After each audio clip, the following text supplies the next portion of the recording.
और एक देखते हैं जो होता है ना, एक बार at the end of the life, till to the end of the life, वही सेम वाइब्रेशन में प्यार को मेंटेन करना, वही सेम हर्ट्ज में सोल फ्रीक्वेंसी को मेंटेन करना, वही सेम लेवल में चाहत को मेंटेन करते रहें। वेलकम टू परिया बिटवीन फिल्म और आंसर 76। सो गाइस, कैसे हो आप सब लोग।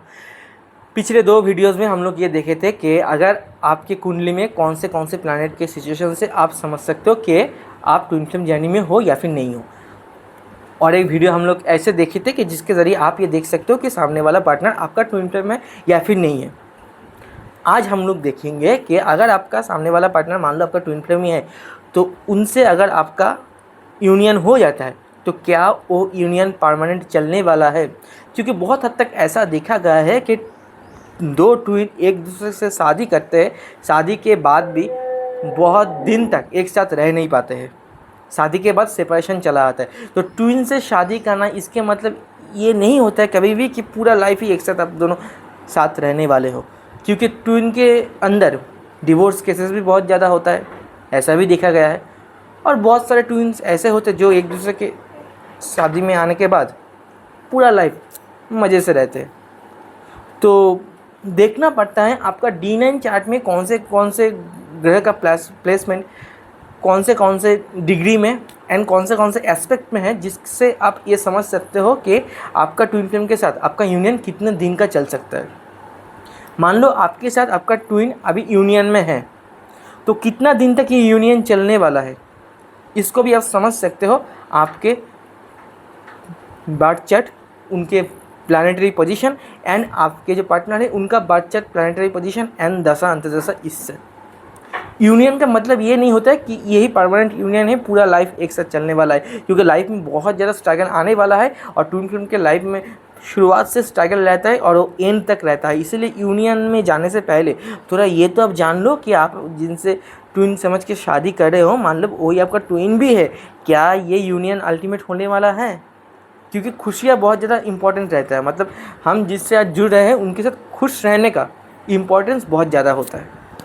तो कैसे आप ये समझ सकते हो कि आपके साथ आपका ट्विन फ्लेम के यूनियन ये अल्टीमेट एंड द परमानेंट है, इसमें आगे जाके कोई स्ट्रगल आने नहीं वाला है। तो इसको जब समझना चाहते हैं तब हम लोगों को देखना पड़ता है D9 चार्ट, आत्मा का कुंडली, मतलब नवांश कुंडली आपका भी और आपका ट्विन फ्लेम का भी। उसमें क्या देखना पड़ता है, उसमें देखना पड़ता है अभी स्पिरिचुअल बैलेंस कितना होने वाला है, और दूसरा ये होता है लव एनर्जी एक्सचेंज आगे जाके भी कितना होने वाला है। क्योंकि ट्विन फ्लेम में राहु का इम्पोर्टेंस बहुत ज़्यादा रहता है और राहु का इन्वॉल्वमेंट से ही आपके जीवन में false twin, shadow twin and real twin flame तीनों ही आता है। अभी रियल ट्विन फ्लेम जो आपके जीवन में आता है वहाँ पर सबसे ज़्यादा काम करता है सैटर्न का इम्पोर्टेंस। सैटर्न आपके जीवन में रियल ट्विन फ्लेम को लेके आता है एंड इस जर्नी को कंटिन्यू करवाता है। तो आपको देखना पड़ेगा सैटर्न से, बृहस्पति से एंड वेनस से, मतलब शुक्र से। आपका कुंडली में D9 चार्ट से बात करें, पहले D1 से थोड़ा बात कर लेते हैं, ये बहुत इंपॉर्टेंट है।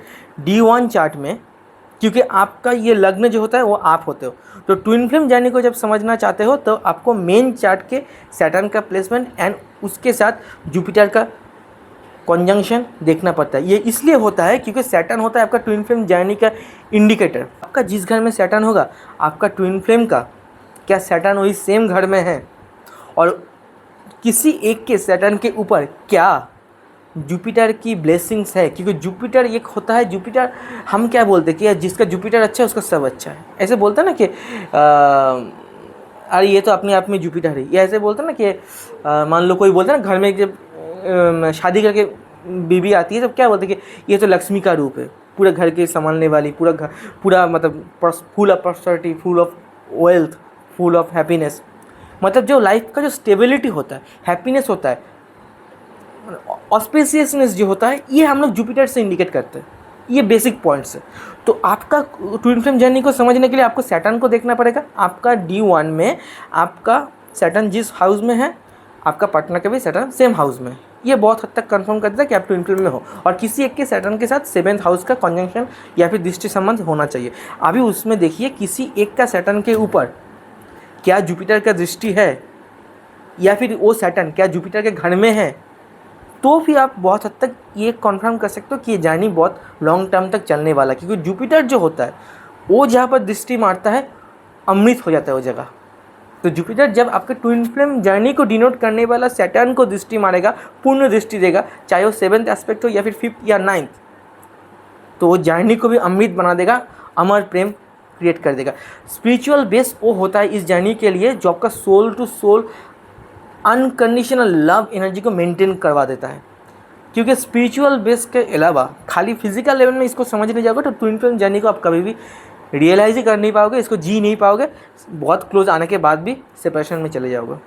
तो इसीलिए सैटर्न के ऊपर जुपिटर के दृष्टि संबंध आपको ये कंफर्म करवा देता है कि आपके साथ आपका पार्टनर का यूनियन परमानेंट होने वाला है, आगे जाके कोई स्ट्रगल नहीं आएगा। उसके बाद D9 चार्ट में आप देखिए, जहाँ पर हम लोग समझते हैं कि आत्मा का प्यास मतलब आपका वेनस। तो आपका जिस घर में वेनस है, आपका पार्टनर का इधर उसी घर में वेनस होगा, नहीं तो उससे 7th हाउस में वेनस होगा। ये हम पहले दिन भी बोले थे। अभी देखिए आपका मन की इच्छा, मन बहुत चंचल होता है, इसको बहुत सारे अलग अलग दिशाओं में जाना होता है हर 2.5 दिन में, क्योंकि 2.5 दिन में ये अपना हर एक घर को बदलता है। इसीलिए D9 चार्ट में देखिए कि आपका जो वेनस है उनसे आपके पार्टनर का जो चंद्र है वो कितने घर आगे है। अगर वो 5th या फिर 9th कॉम्बिनेशन में जा रहा है तो बहुत ये अच्छा होता है। तो फिर आपका जो इंटरेस्ट होता है वो डे बाय डे इंक्रीज़ करता है। एक हो जाता है उधर से आपका बृहस्पति का बैलेंसिंग पावर, और ये हो जाता है एक love energy, unconditional love from the both side. ये इसको भी मेंटेन करवा देता है ये पॉजिटिव वेनस एंड उसके साथ मून मतलब चंद्र का 5th एंड 9th कॉम्बिनेशन। इसको आप देख लो, अगर ये है तो बहुत हद तक आपकी जर्नी संभल जाएगा, आगे जाकर कोई डिस्टर्बेंस बिल्कुल नहीं आएगा। क्योंकि प्यार जो होता है, प्यार में जब आपका वेनस के साथ मंगल का इन्वॉल्वमेंट हो जाता है तो वो आपका फिजिकल लेवल में प्यार को मैक्सिमम दिखाता है, इंटीमेसी को मैक्सिमम दिखाता है। लेकिन जब शुक्र प्योर फॉर्म में रहता है प्यार के अंदर में, तो वो प्यार एक्चुअल में बिना छुए प्यार जो करते हैं ना हम लोग, जो बोलते हैं अनकंडीशनल लव, उस प्यार को दर्शाता है। इसलिए शुक्र एंड उसके साथ चंद्र का 5th 9th कॉम्बिनेशन आपके साथ आपका पार्टनर का D9 चार्ट में ये होना बहुत इंपॉर्टेंट है लॉन्ग लाइफ जर्नी के लिए।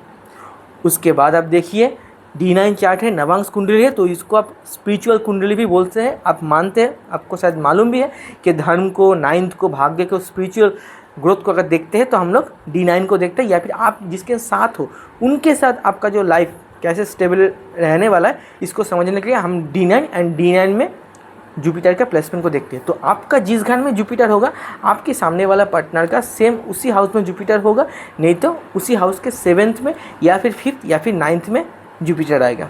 ये भी आप देख लीजिए ना।